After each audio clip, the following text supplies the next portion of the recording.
Pure inductive circuit पढ़ना है। Register circuit में सब चीजें हमने पढ़ ली रखी थी।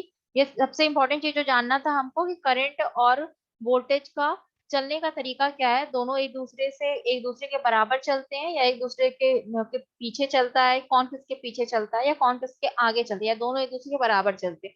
तो प्योरली रजिस्टिव सर्किट में हमको पता चल गया था जिसमें रजिस्टर का इस्तेमाल खाली किया जाता है, उस सर्किट्स में हमारी जो करंट और जो वोल्टेज है दोनों ही पैरेलल चलती है, एक दूसरे को ओवरलैप की हुई चलती है। इस वजह से वहां पे कोई फेज डिफरेंस नहीं मिलता हमको, और जिसकी वजह से क्या होता है वहां पे पावर फैक्टर जो आपका होता है वो यूनिटी होता है। ठीक, इतनी चीजें बस जाननी थी जो इसमें इंपॉर्टेंट थी, वो आपको पता चल गई है। अब इसी तरह लेते हैं प्योरली इंडक्टिव सर्किट को देख लेते हैं। अगर किसी कोई सर्किट बनाया जा रहा है उसमें सिर्फ हम इंडक्टर का इस्तेमाल कर रहे हैं, तो उस सर्किट में हमारे करंट की और वोल्टेज की चलने की पहले देखेंगे कि डायरेक्शन क्या है, मतलब किस तरीके से वो चल रहे हैं। और सेकंड चीज हम देखेंगे फिर उसमें पावर की वैल्यू क्या आएगी। ठीक है, ये दोनों चीज देखेंगे हम। तो ये सारी चीजें जो है ये इसी तरह देख लीजिएगा, हिंदी में लिखा हुआ है जो फंक्शनल खालिद का देख लेते हैं। तो आपको हम बताएं कि दो एसी की बात कर रहे हैं, अगर डीसी की बात की जाती तो डीसी में क्या होता है आपका, डीसी में क्योंकि कांस्टेंट ही होती है करंट, तो वहां पे हमको क्या है, वहां पे हमको वेरिएशन की बात नहीं करनी है। यहाँ पे क्या है, एसी की करंट है तो यहाँ पे वोल्टेज और करंट दोनों का वेरिएशन है, तो जिसकी वजह से हम क्या करेंगे, हम एक क्वांटिटी को फिक्स मानेंगे और हमने जो चीज को फिक्स माना है वो आपका क्या है, वो आपका वोल्टेज है। हमने मानी एक सप्लाई है, चाहे वो 220 वोल्ट की हो, चाहे वो 55 वोल्ट किलो वोल्ट की हो, चाहे 66, किसी भी एक कॉन्स्टेंटली वैल्यू को हमने वोल्टेज को फिक्स कर दिया है। अब वोल्टेज फिक्स है तो हमारे पास करंट वेरिएबल है, हम करंट को ही लेके अब चलेंगे कि करंट वोल्टेज फिक्स करके, तो वोल्टेज फिक्स वोल्टेज की वैल्यू कितनी है, उस फिक्स वोल्टेज की वैल्यू आपकी जो है वो ये है, V equals to Vm sine omega T. वो फिक्स वोल्टेज इतना है। ठीक है, तो अब हमको निकालना क्या है, हमको करंट निकालनी है, कितनी करंट आएगी इस बारे में हमको निकालना है। तो सीधे आप पहले, हम आपको पहले ही बता चुके हैं कि पूरी सर्किट आपकी सीरीज में जुड़ी हुई है, नहीं भी जुड़ी होती है अगर सीरीज में तो भी आप केवीएल लगाते। तो आपको सर्किट को सॉल्व करने के लिए जो हमारा सिंपल स्टैंडर्ड जो हम हमेशा मान के चलते हैं 99% वैलिड जो हमारा इक्वेशंस बनते हैं वो केवीएल के बन जाते हैं, केवीएल केसीएल अप्लाई हो जाता है। सिंपल सर्किट है तो कोई इतना कॉम्प्लेक्शन तो है नहीं इसमें। तो यहाँ पे आप केवीएल लगा दीजिए डायरेक्ट, जैसे आप लगाते हैं प्लस माइनस मान लीजिए दोनों तरफ, इस तरफ प्लस मान लिया, इस तरफ माइनस मान लिया, यहाँ पे प्लस और यहाँ पे माइनस मान लिया, ये चीज आपने लगा दी। इसके बाद सर्किट का फ्लोवेंस जो करंट का है आपका इस तरफ है और आपकी डायरेक्शन भी इस तरफ है। लिखने का तरीका हम आपको पहले ही बता चुके हैं, जिधर से आपका जैसे आप करंट आपकी इधर से फ्लो कर रही है तो मतलब आप पॉजिटिव तरफ से चल रहे हैं, तो वोल्टेज आपका क्या हो गया, पॉजिटिव हो गया। निकलने की डायरेक्शन देख लीजिए, इस वायर में से मतलब कि इंडक्टर में से करंट प्लस से माइनस की तरफ निकले, जिधर निकलती है और जो जिस तरफ निकलती है उस तरफ का जो सिंबल होता है उसको अप्लाई कर लेते हैं। तो उस तरफ का सिंबल क्या है, माइनस आई एल है, एक इस तरीके से आप जान सकते हैं। दूसरा आप ये भी जान सकते हैं कि दोनों के करंट की चलने की डायरेक्शन और आपके पाथ का डायरेक्शन, मतलब आपकी डायरेक्शन और करंट की डायरेक्शन दोनों सेम फेज पे हो रही है, सेम डायरेक्शन में जा रहा है, तो क्या हो जाएगा, निगेटिव हो जाएगा। ठीक है, दोनों ही तरीके से आप केवीएल इस सर्किट में अप्लाई करके केवीएल इक्वेशन बना लीजिए। हमको बेसिकली चाहिए क्या, करंट चाहिए हमको, इंडिविजुअल करंट चाहिए। तो यहाँ पे जब आप इक्वेशन बनाएंगे तो V equals to I L लिख सकते हैं, और यहाँ से और इसको शॉर्ट करने की सोचेंगे तो यहाँ पे आप लिख सकते हैं V equals to I L. अब एक चीज होता है कि जब आप सर्किट की बात कर रहे हैं तो इंडक्टर की अगर हम बात करते हैं तो इंडक्टर को हमेशा डिफ्रेंशिएट करके उस इंडक्टर की करंट निकाली जाती है, तो वहां पे यही चीज लिखा गया है, ये तरीका है। अगर आप कैपेसिटर की बात करेंगे, कैपेसिटर अगर आप पढ़ेंगे किसी भी सर्किट में, तो कैपेसिटर को भी डिफ्रेंशिएशन और इंटीग्रेशन दोनों तरीके से निकालते हैं, मगर इंडक्टर जो हमारा होता है उसको सिर्फ हम डिफ्रेंशिएट करके वहां की करंट की वैल्यू निकालते हैं। ठीक है, अगर कोई इक्वेशन में दिया है, अगर यहाँ पे अगर इसकी वैल्यू मान लीजिए 3 या 4 लिखी होती, खाली 3 या 4 लिखी होती, 3 या 4 हैंडी लिखा होता, तो यहाँ पे आप क्या करते, डायरेक्ट वैल्यू रखते, मगर अगर यहीं पे लिख दिया 4 साइन, इस तरीके से लिख दिया आपका 4 साइन 30 डिग्री, मान लीजिए इस तरीके से लिख दिया 30 टी लिख दिया, मान लीजिए 30 टी लिख दिया, इस तरीके से अगर एल की वैल्यू दिया हुआ है तो अब इस फंक्शन को आपको डिफ्रेंशिएट करना पड़ेगा विथ रिस्पेक्ट टू टाइम। ठीक है, इस वजह से यहाँ पे ये चीज लिखा हुआ है कि V equal to I L D. तो L तो आपका कॉन्स्टेंटली है, L कांस्टेंट है, मगर उस L की वैल्यू आपको इस फॉर्म में दी हुई है। तो अब यहाँ पे वेरिएशन के लिए जो चीज आई है, एक बार हम आपको क्लियर दिखा दे रहे हैं। ठीक है, यहाँ पे L लिखा है, L आपकी कांस्टेंट वैल्यू होती है, ये डेफिनेटली आपकी कांस्टेंट कोई वैल्यू होगी। तो यहाँ पे मान लीजिए इस फंक्शन को इस तरीके से लिख के अगर लिखा, मान लीजिए लिख दिया 4 साइन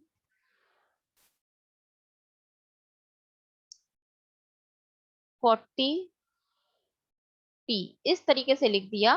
तो अब इस फंक्शन को आप डिफरेंशिएट ही करेंगे। तो डिफरेंशिएट करने के लिए आपको क्या करना पड़ेगा, जो एल आपका लिखा हुआ वैल्यू है उसमें से जो कांस्टेंट टर्म है उसको बाहर कर लेना है, और जितना भी इक्वेशन बचा आपका विद रिस्पेक्ट टू टी उसको क्या कर देना है, डिफरेंशिएट कर देना है। ठीक है, जहाँ पे आपका अलजेब्रिक इक्वेशंस आएगा वहां की बात हो रही है। तो वहां पे आप इंडक्टर को करंट निकालने के क्या करेंगे, D I by D T कर देंगे। ठीक है, यहाँ से आप एल को बाहर निकाल लिए। ठीक है, एल आपका बाहर आ गया तो वी बाई एल हो गया, ये D I by D T हो गया। इतनी फंक्शन आपको समझ में आया होगा, D I by D T यहाँ तक हो गया। अब इस फंक्शन को क्या करना है, सीधे आपको इस फंक्शन में क्या करना है, आपको D I by D T आप जो लिखे हैं वो वी बाई एल पहला इक्वेशन आपका बन गया। अब इसी को इक्वेशन को आप और देखेंगे तो आप यहाँ से निकालेंगे तो यहाँ से आपको मिल जाएगा डी आई की वैल्यू। ठीक है, इस फंक्शन को यहाँ पे आप मल्टीप्लाई कर दीजिए, D I equal to V L by D T. ठीक है, इस वैल्यू को क्या करेंगे, लिखा है put the value of v। अब यहाँ पे जो v है, इस v को जो कांस्टेंट वैल्यू आपने मान रखी है v की, v equal to V M sine omega T, उसको यहाँ पे रख दीजिए। इतना कर लेंगे इस फंक्शन में। इतना करने के बाद क्योंकि आप टाइम ओरिएंटेड फंक्शन निकाल रहे हैं, तो यहाँ पे आप क्या करेंगे, इसका हम इंटीग्रेशन कर देंगे। हमको लिमिटिंग वैल्यू नहीं पता कहाँ तक करना है, पर फंक्शन का इंटीग्रेशन कर देंगे। फंक्शन का इंटीग्रेशन हम कर देंगे निकालने के लिए इस वैल्यू को सिंपल इंटीग्रेट कर दीजिए, जैसे आप करते हैं करंट निकालने के लिए। यहाँ से इंटीग्रेशन कर दिया आपने, यहाँ से जो चीज कांस्टेंट है आपकी V M by L, V M by L constant है, वी एम बाई एल को बाहर निकाल लिया, इंटीग्रेशन आप साइन ओमेगा टी लिख दिया। जो वैल्यू इंटीग्रेशन करने पे साइन ओमेगा टी की आपकी आएगी, क्या आएगी, I equals to V M by L. इस साइन का आप इंटीग्रेशन करेंगे तो माइनस कॉस ओमेगा टी, और हम आपको एक चीज बताएं कि जो भी टर्म थीटा के साथ लगेगा उसको आप डिवीजन में लगा देंगे। इतनी वैल्यू निकालने के बाद ये आपकी करंट की वैल्यू आ गई। करंट की वैल्यू आपकी यहाँ तक आ गई कि I equals to V M cos omega t upon omega L, इतनी वैल्यू आई आपकी। यहाँ पे आपको कुछ नहीं करना है, कंपेयर जैसे आप ओम्स लॉ से करते हैं सेम कंपेयर कर लीजिए। ये आ गया omega V M by omega L, ये जो वैल्यू आपकी आएगी ये आपकी क्या वैल्यू आ जाएगी, करंट की आएगी। जैसे आप यहाँ पे जानते हैं आप सब लोग V equals to I into R, यही होता है। तो V बाई आर आपका हो गया I, वही आपको कंपेयर देखना है इसमें। ये क्या हो गया I, ठीक है, ये I होता है। वही चीज यहाँ पे भी लिखी है V M by omega L. ठीक है, यहाँ पे ओमेगा एल जो आपका है, ओमेगा एल आपका क्या है, क्योंकि इंडक्टर आप यूज कर रहे हैं तो ये आपका एक्स एल है, रिलेक्टेंस। ठीक है, रिलेक्टेंस है आपका ओमेगा एल। ठीक है, देखिए यहाँ पे इस चीज को लिखा भी गया है, omega L equals to inductive reluctance. ठीक है, यहाँ तक आपको समझ में आ गया होगा। तो यहाँ पे क्या कर लेंगे, आप इस ओमेगा एल को आई एम से रिप्लेस कर देंगे। रिप्लेस कर देंगे, आई एम कौन सी वैल्यू होगी, यहाँ पे वी एम आपका क्या है, मैक्सिमम वोल्टेज, उस सर्किट की फ्रीक्वेंसी, और वहाँ का जो इंडक्टेंस होगा वो। ठीक है, इतनी वैल्यू है आपकी। तो आपकी मैक्सिमम करंट आपको मिलेगी, क्योंकि मैक्सिमम वोल्टेज की बात किया गया है, ओवरऑल इंडक्टेंस की बात किया गया है, और वहां पे फ्रीक्वेंसी की बात की गई, ओवरऑल एंगुलर फ्रीक्वेंसी की बात की गई। तो ये सारी चीजें आपने यहाँ पे रखी तो मैक्सिमम करंट आपको मिल जाएगी। तो आपका इक्वेशन क्या आएगा, इंडक्टर की अगर हम बात कर रहे हैं तो यहाँ पे इंडक्टिव सर्किट की बात कर रहे हैं, प्योरली इंडक्टिव सर्किट की। तो यहाँ पे आपका इक्वेशन आ रहा है I equals to minus I M cos omega T, ये इक्वेशन आपका आ रहा है यहाँ पे। तो आप देखेंगे कि आपका इक्वेशन साइन के टर्म्स में आना चाहिए, मगर यहाँ पे इक्वेशन जो आ रहा है, क्योंकि साइन के टर्म में इसलिए आना चाहिए कि आप पहले से ही ये चीज जानते हैं कि हमारा जो स्टैंडर्ड इक्वेशन होता है करंट का, एसी में करंट का, वो आपका होता है आई इक्वल्स टू आपका होता है I M I M sine sign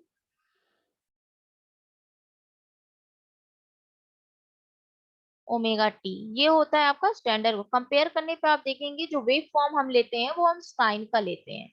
ठीक है, करंट में हम साइन का वेव फॉर्म लेते हैं। यहाँ पे जो वेव फॉर्म आ रहा है आपका वो कोसाइन का आ रहा है। ठीक है, वो कोसाइन का आ रहा है। तो इसी को बस हमको क्या करना है, चेंज करना है, इसी फंक्शन को हमको चेंज करना है, क्योंकि हमने इक्वेशन तो निकाल लिया है प्योरली इंडक्टिव सर्किट का। हम इक्वेशन निकाल लिए हुए हैं, मगर हमारे पास जो इक्वेशन आया, जो इक्वेशन हमारे पास आ रहा है वो किस चीज का है, वो है आपका कॉस का। जब हम स्टैंडर्ड इक्वेशन से कंपेयर कर रहे हैं तो साइन की जगह हमको कॉस दिख रहा है। अब इसी कॉस को हमको चेंज करना है। तो सिंपल, कुछ भी नहीं है आपको करना। आप इसको साइन में चेंज करने के लिए क्या करेंगे, देखिए करना क्या है, कॉस ओमेगा टी को साइन में चेंज करने के लिए हम क्या करते हैं, पाई by to minus omega T कर देते हैं। ठीक है, पाई by to minus omega t, इस फंक्शन को कॉस को साइन में लाने के लिए हम कर रहे हैं। तो ये आई इक्वल टू क्या हो जाएगा, आई M sine omega t minus pi by to. अब यहाँ पे आप देख लीजिए, ठीक है, यहाँ का हमको साइन का सिंबल चेंज करना था, यहाँ पे माइनस जो साइन आया उसको चेंज करना था, इसी के लिए हमने क्या किया, omega t minus pi by to कर दिया है।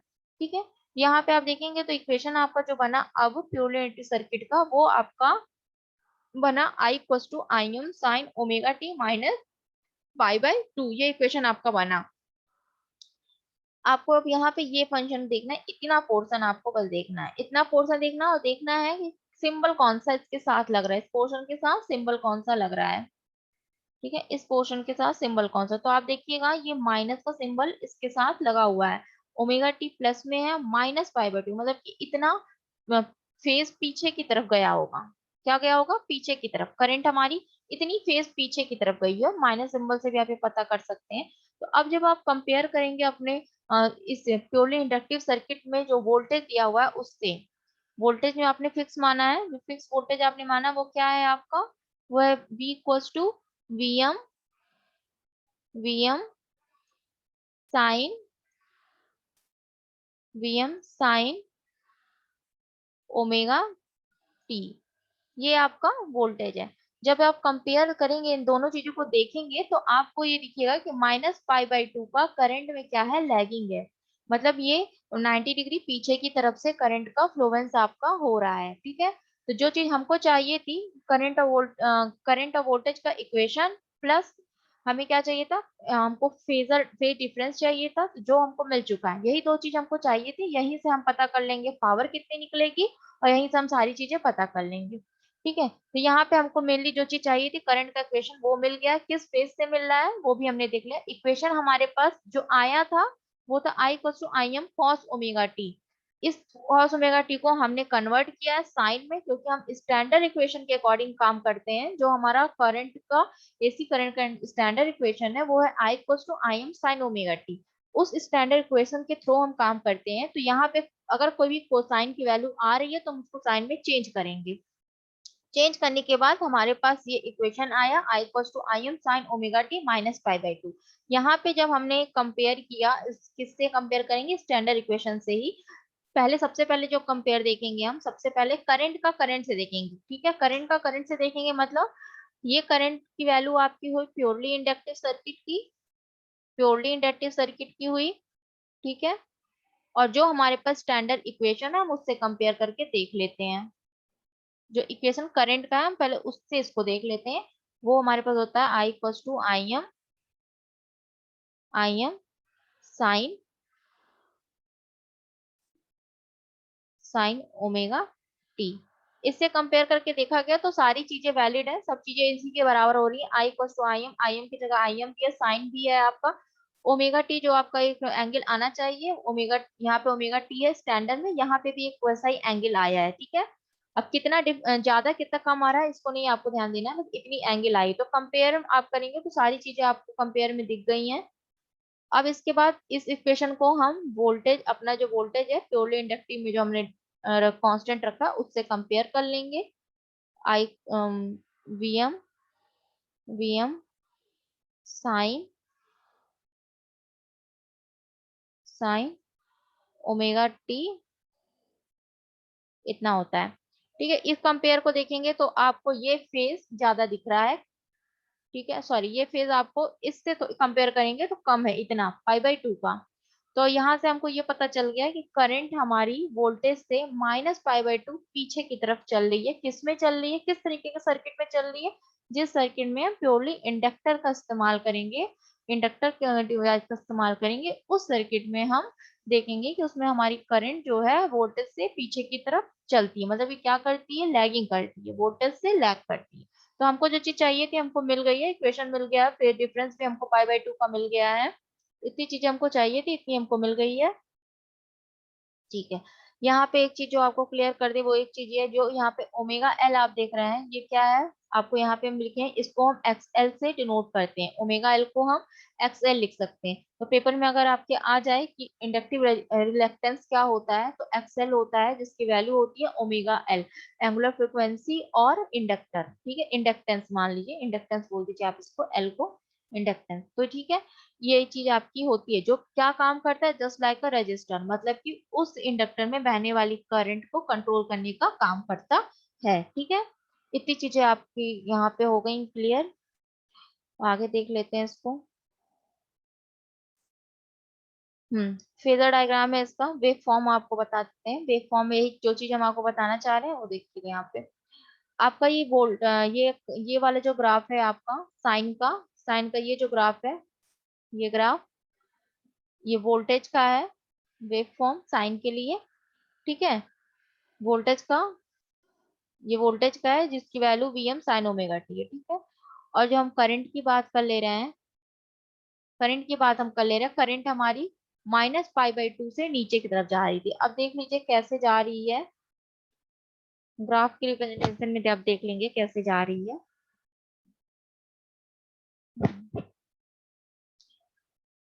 तो ठीक है, इस फेज में आपका प्लस प्लस होता है और इस फेज में आपका माइनस माइनस होता है। कोऑर्डिनेट्स की बात कर ले रहे हैं हम आपके। इस फेज में आपका प्लस माइनस होता है और इस फेज में आपका माइनस, बड़ा खिंच गया, फिर से एक बार देख लेते हैं, कोऑर्डिनेट्स की बात कर लेते हैं इसको।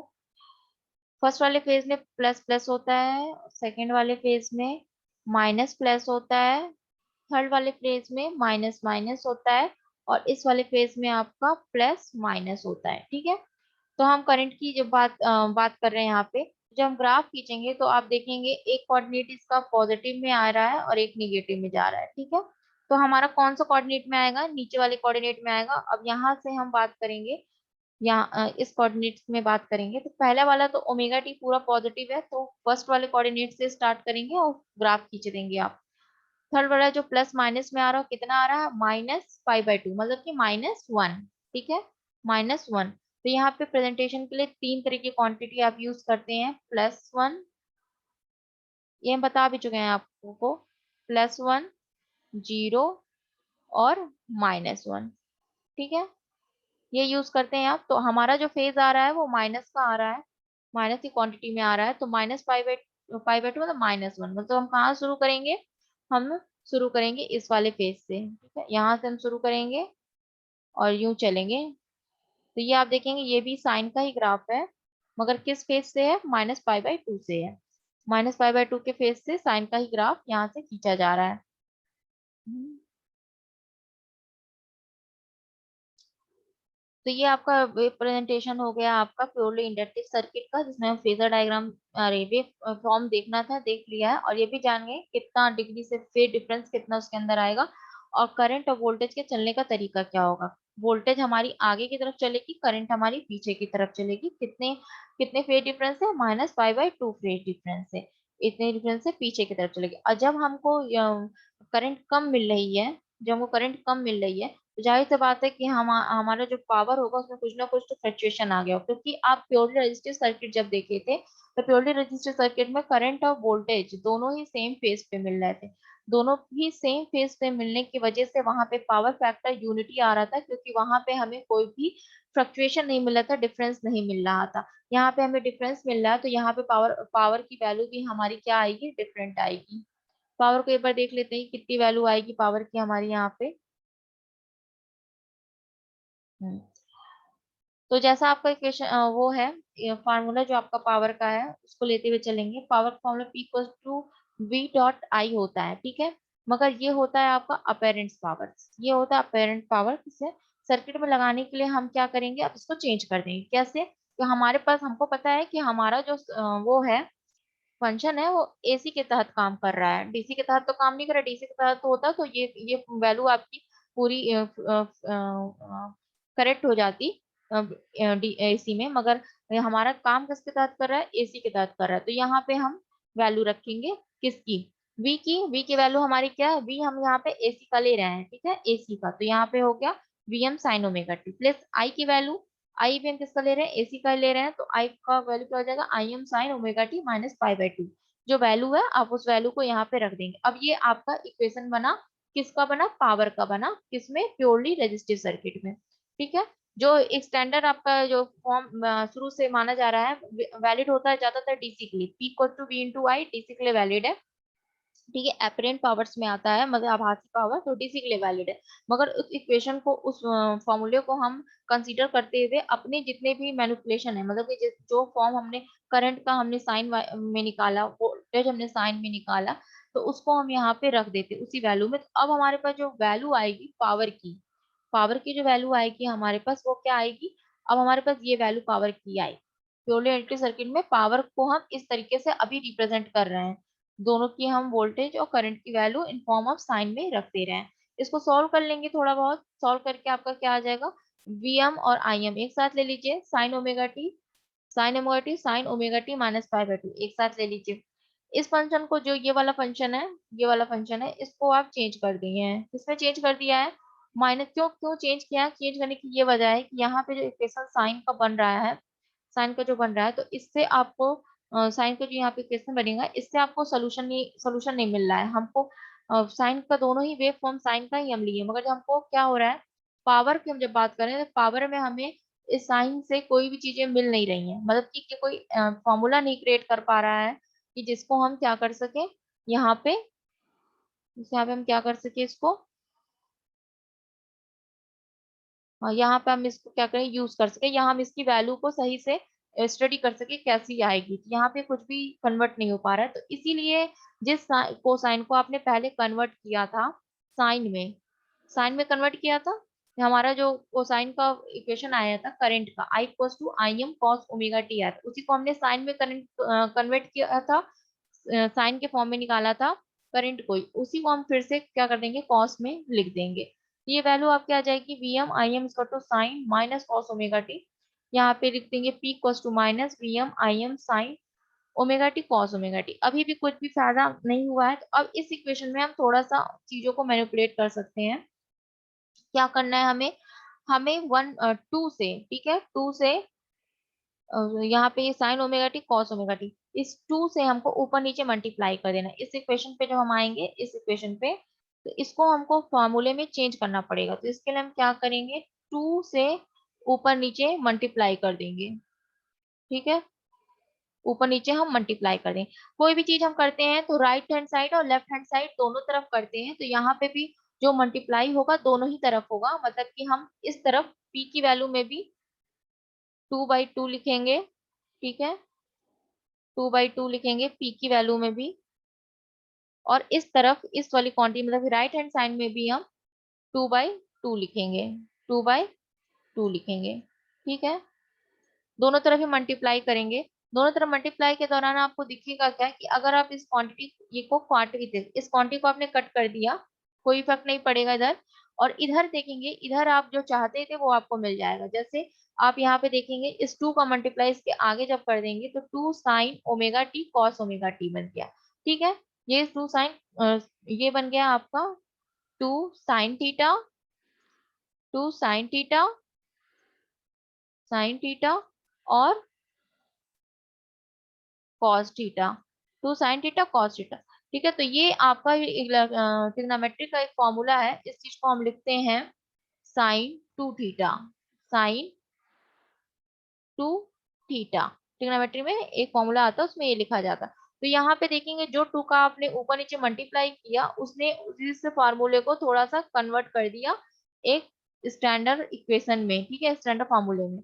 तो यहाँ पे आपको मिल गया पावर P इक्वल्स टू आपको क्या मिल जाएगा, minus Vm Im sine 2 omega T. ठीक है, यहाँ पे थीटा की जगह पे ओमेगा टी है, तो यहाँ पे ओमेगा टी लिख दिया बाई 2। तो आपको ये पता चल गया प्योरली इंडक्टिव सर्किट में, प्योरली इंडक्टिव सर्किट में जो आपका पावर होता है वो मैक्सिमम करंट और मैक्सिमम वोल्टेज का आधा होता है। ठीक है, इतना ही आपको बस पता करना है। प्योरली रेजिस्टिव सर्किट आप लेते हैं अगर, तो उसमें जो पावर होता है वो मैक्सिमम करंट और मैक्सिमम वोल्टेज, कौन सा मैक्सिमम करंट कौन सा मैक्सिमम वोल्टेज, जो निगेटिव साइड के पीक्स होंगे। अगर यहाँ पे आप एक बार ग्राफ देख लीजिए, ग्राफ को आपको हम बता दें जैसे हम्म, ठीक है, इस तरीके से आपका ग्राफ चल रहा है, इस तरीके से आपका ग्राफ चल रहा था। ठीक है, इस तरीके से आपका ग्राफ चल रहा है। तो जब चल रहा था और यहाँ से आपकी करंट की वैल्यू जा रही थी इस तरीके से, इस तरीके से आ रही थी। तो यहाँ पे आप देखिए उस कौन सी क्वांटिटी को लेना है पावर के लिए, प्योरिटी से वो क्वांटिटी जो पीक तो हो पर किस साइड, निगेटिव साइड में। मतलब कि ये आपका, ये वाला अगर ग्राफ आपका किसका है, करंट का है। ठीक है, करंट का है, कलर बहुत डिम हो गया, करंट का है, आई का ग्राफ है, और ये वाला आपका वोल्टेज का ग्राफ है। ठीक है, दोनों में आप जब देखेंगे तो इनकी पावर की वैल्यू हमको लेनी है, मगर कौन सी लेनी है, निगेटिव पीक की, निगेटिव पीक की। मतलब कि हम इस ग्राफ को देखेंगे तो ये यहाँ पे निगेटिव हो रहा है, इस पोजीशन पे निगेटिव हो रहा है, तो यहाँ पे इसकी निगेटिव वी एम मिल जाएगा। किसका है ये, सॉरी ये किसका है, ये करंट का है, तो ये निगेटिव में आई एम मिल जाएगा। और इसी तरह आप देखेंगे वोल्टेज का, ये वोल्टेज है जिसका यहाँ पे निगेटिव हो रहा है, यहाँ निगेटिव में वी एम मिल जाएगा वोल्टेज का। ठीक है, वी एम मिल जाएगा। तो आपको कौन सी वैल्यू देखनी है, पावर की वैल्यू पोलैरिटी सर्किट में निगेटिव पीक की लेनी है, निगेटिव पीक की वैल्यू लेनी है, जो जिसका क्या होता है वो आधा होता है। पावर निगेटिव पीक वैल्यू की आधी होती है प्योरली इंडक्टिव सर्किट में।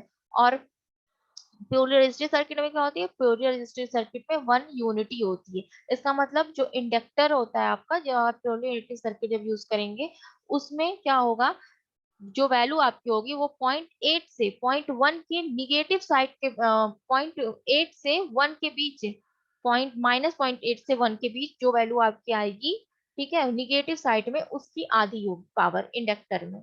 इंडक्टर की बात करेंगे तो वोल्टेज और करंट की मैक्सिमम वैल्यू का आधा होता है, जो कौन सी मैक्सिमम वैल्यू, जो निगेटिव साइड्स की होती हैं। तो ये आपको याद रखना है कि पावर प्योरली इलेक्ट्रिक की बात कर रहे हैं तो वहां पे आधा होता है निगेटिव पीक की वैल्यू का। तो यहाँ पे आपका मेरे ख्याल से ये फिनिश हो रहा है। हम्म, यहाँ पे ग्राफ रिप्रेजेंटेशन भी एक बार देख लीजिए, दिखा दे रहे हैं आपको ग्राफ रिप्रेजेंटेशन।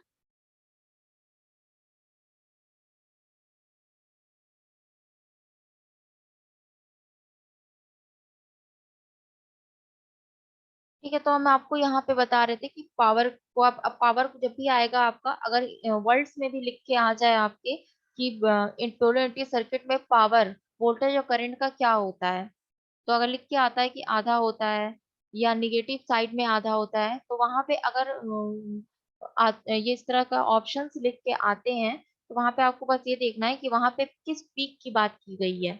अगर वहां पे सिर्फ ऑप्शन आता है कि आधा होता है, ठीक है, और कोई भी उसके ना पॉजिटिव निगेटिव किसी की भी बात नहीं की गई है, तो आप उस ऑप्शन को टिक कर देंगे। ठीक है, अदरवाइज वहां पे लिख के आता है कि पीक का आधा, पीक की निगेटिव वैल्यू का आधा होता है, तो वहां पे आप उस ऑप्शन को टिक करेंगे।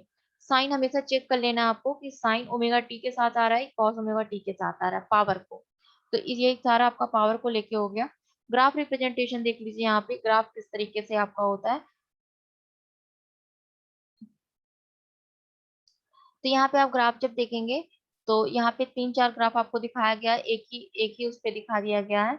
यहाँ पे ये वोल्टेज का हो गया है, ये वाला करंट का है, और ये आपका जो रेड लाइन से है वो आपका पावर का है। ठीक है, ठीक है, पावर का है। तो हम आपसे बोले कि निगेटिव साइड की पीक वैल्यू का आधा होता है पावर। ठीक है, तो निगेटिव साइड में देखिए ये जो आपकी पॉजिटिव साइड का ये जो पीक वैल्यू है, ये पॉजिटिव साइड का पीक वैल्यू है ये। ठीक है, ये पॉजिटिव साइड का है। तो इसका अपोजिट आप जाएंगे तो यहाँ पे आपको ये आधा में ये हुआ वोल्टेज का आधा। तो जब पावर की आप बात करेंगे तो अगर आपके क्वेश्चन में लिख के आता है कि पावर प्योरली एंटी सर्किट में पावर आधी होती है, मैक्सिमम और मैक्सिमम वोल्टेज मैक्सिमम करंट का, तो आप ये वहां पे टिक का ऑप्शन जो आएगा उसको आप करेक्ट कर देंगे, क्योंकि आप देखेंगे जो साइकिल आपकी बन रही है पावर की वो निगेटिव साइड में देखिए बन रही है। ठीक है, पॉजिटिव साइड का जस्ट पॉजिटिव साइड की पीक वैल्यू को अगर आप चेक करते हैं तो ये देखिए ये आपकी वोल्टेज की पॉजिटिव साइड की पीक वैल्यू हुई। इसी का जस्ट उल्टा ग्राफ खींचता आता है पावर में। अब जितनी वैल्यू यहाँ की मैक्सिमम होगी उतनी ही यहाँ की निगेटिव वैल्यू होगी पावर की। ठीक है। हम्म। हर जगह इसी तरह हुआ है, जहां जहां पे आप कट देखेंगे हर जगह इसी तरह हुआ है। हर जगह ग्राफ देखिए डाउन में गया है निगेटिव को लेते हुए, फिर डाउन में गया है निगेटिव को अप में लेते हुए। तो ग्राफ पावर का हर जगह एक तरीके से बना हुआ है, तो वहां पे आपको बस कंसीडर ग्राफ के थ्रू और फॉर्मूले के थ्रू करना है। तो यहाँ पे आपका ये खत्म हो जा रहा है purely resistive circuit. Purely inductive circuit की हम बात कर लेते हैं। प्योरली इंडक्टिव सर्किट में क्या होता है, इंडक्टिव तो हो गया, कैपेसिटिव सर्किट। प्योरली कैपेसिटर की बात कर लेते हैं। तो सेम फंक्शन यहाँ पे भी अप्लाई करना है, कुछ ज्यादा खास नहीं है, सेम करना है। यहाँ पे कैपेसिटर लगा देंगे आप, वोल्टेज सोर्स लगा देंगे, कांस्टेंट मान लेंगे वोल्टेज सोर्स को, करंट को हमको निकालना होगा। जिस तरह के अभी तक आपको बताया गया है कि केवीएल हम अप्लाई कर देंगे इस जगह पे। केवीएल अप्लाई कर देंगे v equal to minus Q by T हो जाएगा। ठीक है, Q by sorry v equal to minus Q by C हो जाएगा। क्यू बाई सी यहाँ पे लिख देंगे। वो आपको बता देने चलिए।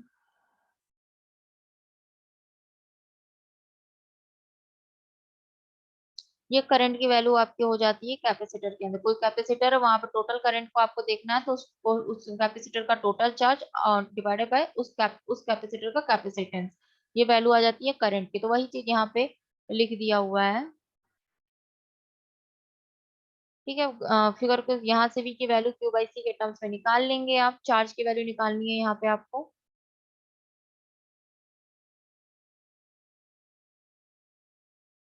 यहाँ पे v equals to Q by C हो गया। क्यू इक्वल्स टू यहाँ पे आप निकाल लीजिए चार्ज को c इंटू वी, वी की जगह पे v को रख दीजिए। तो यहाँ से इतनी चीजें आपको मिल गई है। अब आपको पता है कि अगर किसी भी चीज का हमको चार्ज पता चल जा रहा है तो in with respect of time अगर हम उसको क्या करते हैं डिफ्रेंशिएट कर देते हैं तो हमको करंट पता चल जाती है। तो यहाँ पे वही चीज क्या गया है, D Q by D T कर दिया गया है। तो यहाँ पे क्यू की वैल्यू रख दी गई है, D equal to V M sine omega T. यहाँ पे आप वैल्यू वगैरह रख लीजिएगा। इस सबको रखेंगे तो आपको यहाँ पे क्या होगा, सी और ओमेगा, सी और वीएम मतलब कि कैपेसिटेंस और मैक्सिमम वोल्टेज आप बाहर निकाल दिए, साइन ओमेगा टी को डी के साथ डिफरेंशिएट कर दीजिए। डिफरेंशिएट की जो वैल्यू आएगी वो सारी वैल्यू रख दीजिएगा। यहाँ पे सी ओमेगा, सी वीएम ओमेगा इतनी जो वैल्यू है वो आपकी क्या हो रही है, कांस्टेंट हो रही है। और उसको हम क्या कर लिख सकते हैं, VM, VM omega equals to हम आई लिख सकते हैं। ठीक है, उसको हम क्या लिख सकते हैं, आई लिख सकते हैं। यहाँ से एक चीज हटना चाहिए, ओमेगा। हाँ देखिए यहाँ पे ओमेगा सी, ओमेगा सी से हम क्या कर देंगे, इसको डिवाइड कर देंगे तो ये वैल्यू हमारी मिल जाएगी करंट की। क्योंकि ये क्या है, वन बाई ओमेगा सी आपका क्या हो जाएगा, रिलेक्टेंस हो जाएगा किसका, कैपेसिटर का। तो यहाँ से ये वैल्यू यहाँ पे डिवीजन लगा दीजिएगा तो यहाँ पे आ जाएगी। फिर ये टर्म में आ रही है कॉस के आ रही है तो इसको साइन में चेंज कर लीजिएगा। साइन में इसको चेंज कर लेंगे, sine pi by two minus omega T यहाँ कर दीजिएगा। तो ये सारी चीजें आपको यहाँ पे मिल जाएंगी। इस चीज को हम क्या लिख सकते हैं, एक्सी लिख सकते हैं, कैपेसिटिव रिएक्टेंस लिख सकते हैं, जो किसकी तरह काम करेगा, रजिस्टर की तरह काम करेगा। ठीक है, इतनी चीजें यहाँ कर लीजिएगा, सेम है जैसे आपने पिछला देखा सेम तरीके से करना है।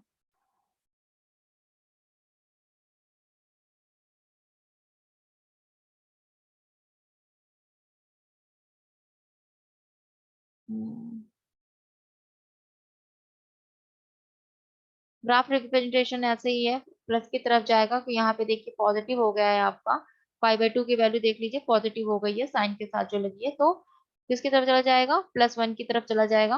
तो ये आपका करंट का ग्राफ हो गया और ये आपका वोल्टेज का ग्राफ हो गया। कितना लीड कर गई, प्लस पाई बाई टू मतलब 90 डिग्री की लीडिंग कर गई, मतलब कि प्लस वन हो गई।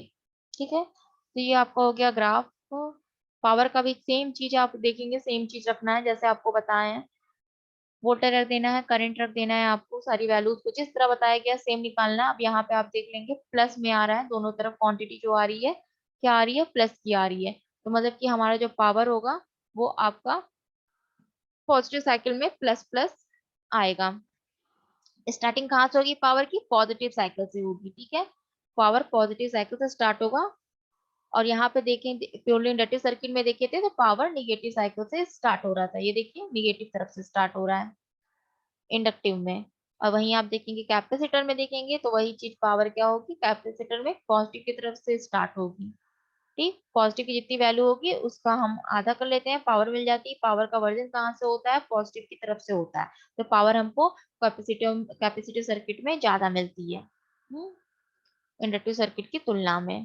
तो यहाँ पे आपका एसी के जो तीन टाइप्स थे, मतलब कि एसी सर्किट का जो तीन तरीका था आपका, किसको इस्तेमाल करके, प्योरली इलेक्ट्रिक एलिमेंट्स को इस्तेमाल करके, प्योरली रेजिस्टिव, कैपेसिटर और इंडक्टिव में हमारा करंट, वोल्टेज और पावर कैसे फर्किंग फंक्शन दिखाते हैं अपना, और कैसे एक दूसरे को लीड लैग करते हैं, और पावर की वैल्यू वहाँ पे क्या होती है, पावर फैक्टर कितना मिलता है हमको, तो सारा चीज आ गया, ग्राफ रिप्रेजेंटेशन भी आ गया आपका, सब चीजें आपको बता देंगे। तो यहाँ पे आपका प्योरली एसी सर्किट का तीन पार्ट खत्म हो जाता है। अब आपको कॉम्बिनेशन पढ़ाया जाएगा कि कैपेसिटर और रिएक्टेंस हो गया, रजिस्टर और कैपेसिटर हो गया, इन सबका कंबाइन करके हमारा वोल्टेज और करंट क्या बनता है, और लास्ट में आपको रेजोनेंस पढ़ाया जाएगा। आज के लिए फिलहाल इतना ही करते हैं, स्टॉप कर देते हैं फिर। प्लस कल आप लोग क्लास अब करिएगा।